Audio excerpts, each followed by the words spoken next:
Banjarmasin dikejutkan dengan munculnya unggahan di media sosial terkait adanya warga yang menyebutkan dugaan pungli vaksin harus membayar 1 juta rupiah di puskesmas. Bila sampai ada, maka sanksinya kada main-main. Jika pegawai kontrak akan langsung diberhentikan, kalau pegawai negeri maka akan diproses sesuai dengan perundang-undangan yang berlaku. Pemirsa, berikut kabar lebih lengkapnya.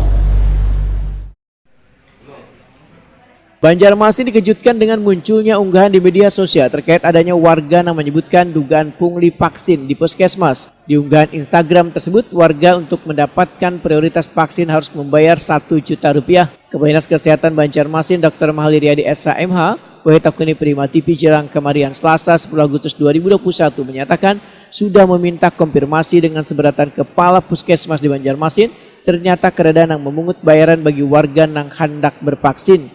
Bila sampai ada puskesmas yang memungut bayaran bagi warga yang hendak bervaksin, maka sanksinya, ujar Mahalir Riyadi, kada main-main. Jika pegawai kontrak akan langsung diberhentikan, kalau pegawai negeri maka akan diproses sesuai dengan perundang-undangan yang berlaku. Mahalir Riyadi menegaskan, vaksin untuk warga ini gratis karena dananya dari APBN, sehingga kada untuk diperjualbelikan. Mahalir Riyadi menginginkan agar penyebar isu ini bisa bertemu dengan pihaknya supaya adanya dugaan pungli vaksin di puskesmas di Banjarmasin ini permasalahannya bisa diselesaikan. Mahalir Riyadi pun berharap jangan sampai ada orang yang membuat kegaduhan atau kekacauan mengenai vaksinasi ini, karena tenaga kesehatan sudah berupaya menanggulangi dan menangani wabah COVID-19 ini. Dan saya jamin tidak ada di puskesmas di wilayah Banjarmasin itu yang memungut bayaran. Saya berharap yang menyebarkan isu ini bisa langsung dipertemukan dengan kami supaya apa? Biar clear. Jangan membuat kekacauan. Kenapa? Ya karena orang udah capek-capek bekerja, disebarkan isu begini hal yang sangat tidak menyenangkan.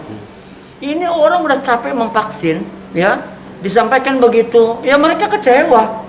Siapa orangnya? Pertemukan. Itulah yang kita inginkan. Kita siap dipertemukan mana orangnya. Kalau benar saya pasti jatuhkan sanksi.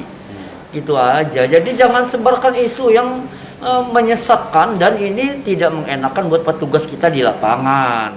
Mahalir Riyadi meminta warga untuk lebih bijak dalam membaca atau menonton unggahan permasalahan vaksinasi di media sosial agar kada menyurutkan semangat tenaga kesehatan yang sudah bekerja keras untuk memerangi COVID-19.